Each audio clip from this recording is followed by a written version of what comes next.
Straighten your bonnet and set your brain to shuffle. 'Tis time for Randomize. Hi, y'all. Welcome to Randomize. I'm your host, JR, and as always, I'm joined today with my trusty co-host, some might say the most trusty co-host, Cecelia Montalvo. Cecelia, how's it going today? I'm doing great. So serious question. This is our first episode ever of Randomize.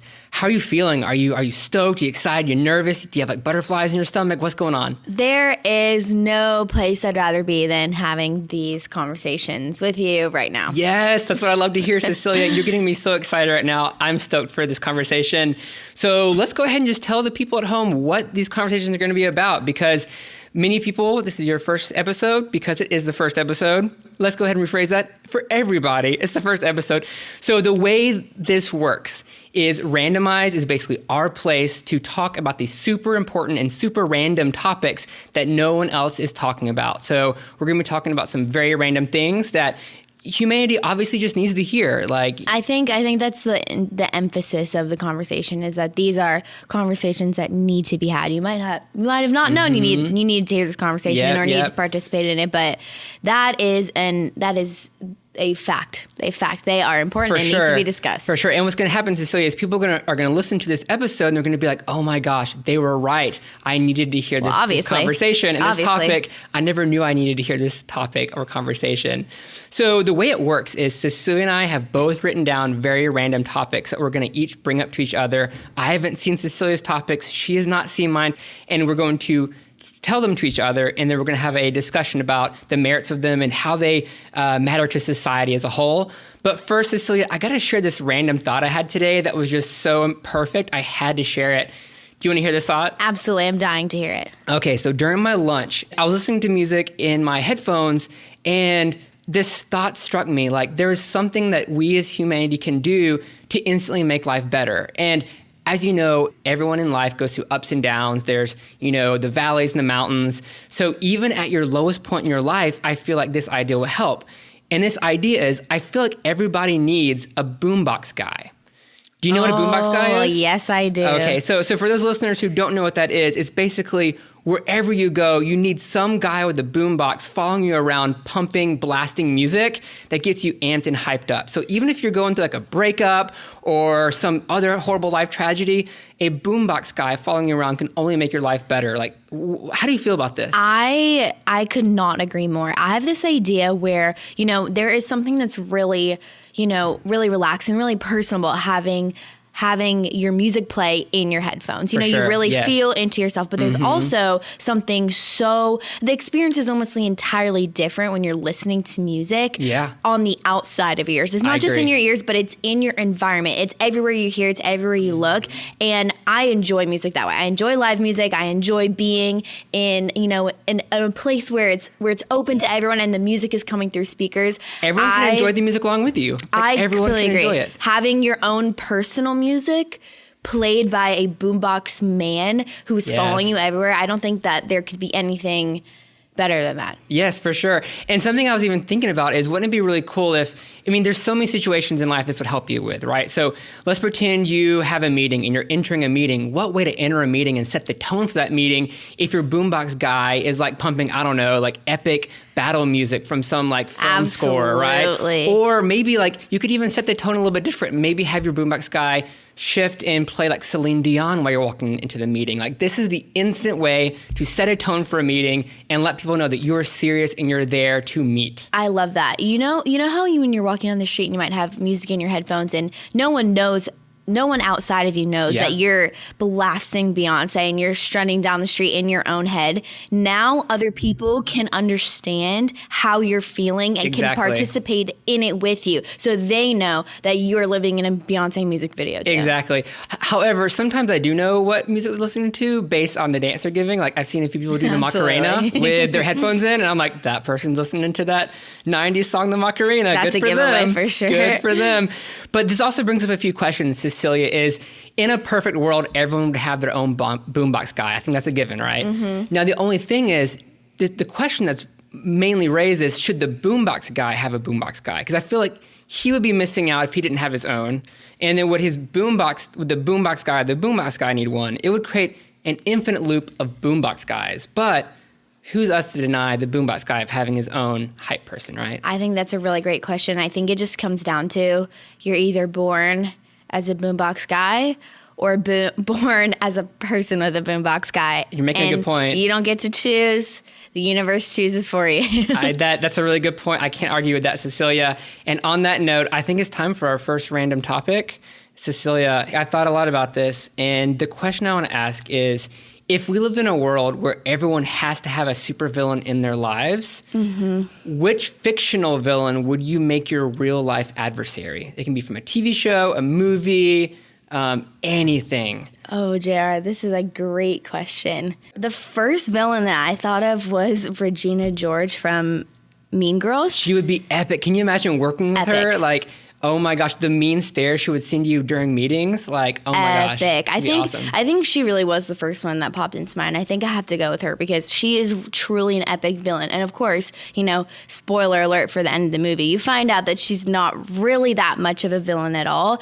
Everyone is kind of their own biggest villain, but she really does. She would be so much fun.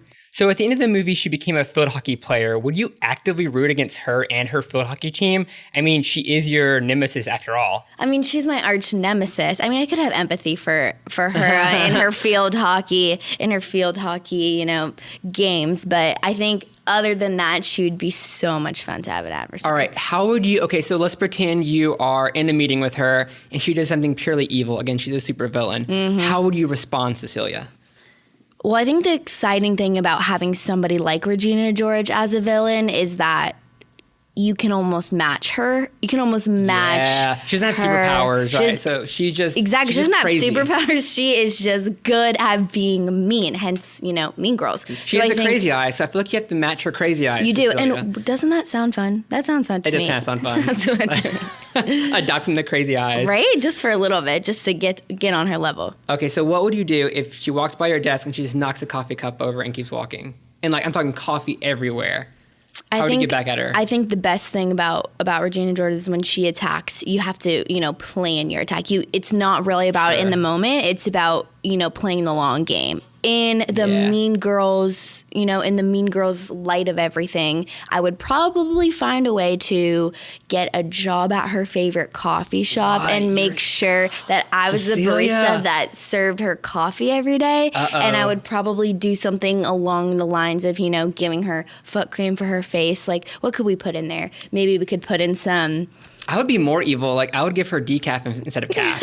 I would be 100% evil, right? So, if when you're going up against Regina George, you got to think really long term and really mean. And the most mean is just giving someone, that's decaf honestly over great. Caffeinated. She'll never feel awake. She'll never feel alert, and she'll be at your mercy. That sounds, honestly, you answered the question for me. I'm going to go with the decaf. Exactly. All right, let's hear about your villain. I've thought about this a lot, and I'm talking I've spent hours thinking about this. Most days I think about if I had an epic adversary villain, who would I choose? And it's obvious. It finally came to me, and I can never waver from it. It's obviously the Hamburglar from the McDonald's franchise, right? Because and the reason I thought about this is because I have the ultimate leverage against this guy, right? So 2 years ago, I gave up red meat. I haven't had red meat, so beef or pork, in 2 years. Oh, yeah, he is your enemy. So this guy's screwed, right? So basically, every evil plot he would plan against me would be about stealing my hamburgers. That's his whole shtick, right? How to steal the hamburgers from you. I kind of picture this world where every single day he unveils some elaborate plot to steal a hamburger of mine, and every single day his plot almost succeeds until he realizes I don't have a hamburger on me.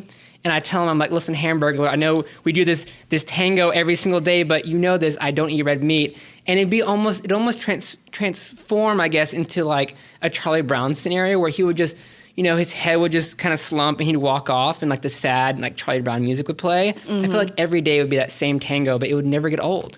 Right? Because I would always best him. JR, I have to be honest. I think you're setting yourself up for way too much success here. Really? You win every time in this scenario. Fair enough. Okay, so I have a backup villain. However, I do want to say, to kind of spice up my adversary role against the Hamburglar, I would plant like false burgers. Like I So you'd mislead him. Maybe he has a bad memory. He forgets here's what I do. Don't eat red meat. Yeah. So basically I'll get a lot of veggie burgers, you know, and he'd steal it, and I'd make him think he won, and then he'd take a bite in the burger and like frown. Yes. You know, he's like, because then you realize his whole elaborate plan didn't actually work. Plankton and SpongeBob. You know, every time he thinks he gets that secret recipe, never hurts. He's foiled. Exactly.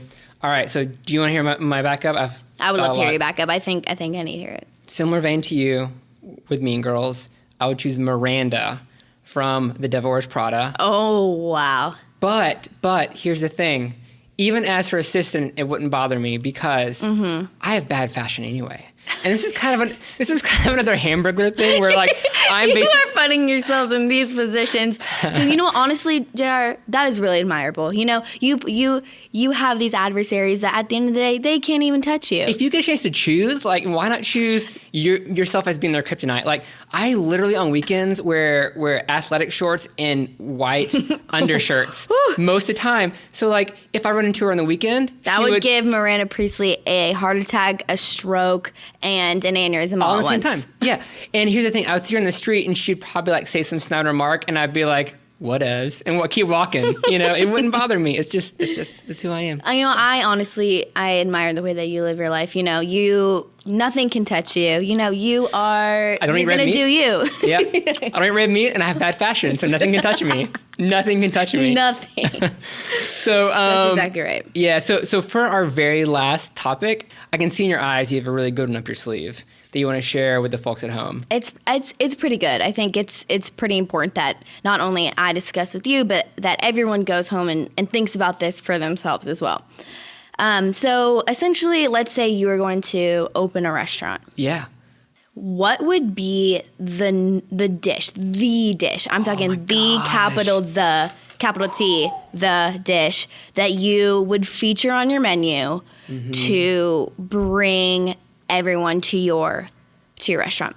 What would be the dish that you wanted to showcase to the world? Do I have to be able to cook it now? No. Okay, good. Because I can only make pancakes and spaghetti. Right, that's exactly how I feel. I was just thinking about a food I would like to eat, not necessarily one I would like to make. Yeah, so I'm appreciating your response to that because I don't think anyone would like to eat pancakes and spaghetti like together. Like that'd be just nasty, right? Yeah, that's the fanciest dish I can make now, which is like a combination of the two dishes I know how to make. Exactly. That's not microwavable or a sandwich. Right. Right. So I guess when I break this down is I like to I'm thinking what I like to eat, and I think it's an answer a lot of people like to eat. Like honestly. Whenever someone asks me what is the ultimate dish, I always tell them 2 items. Well, 3 items. There's 3 items. So I'm going to make this like a 3-course meal. Love that. Love that. Right?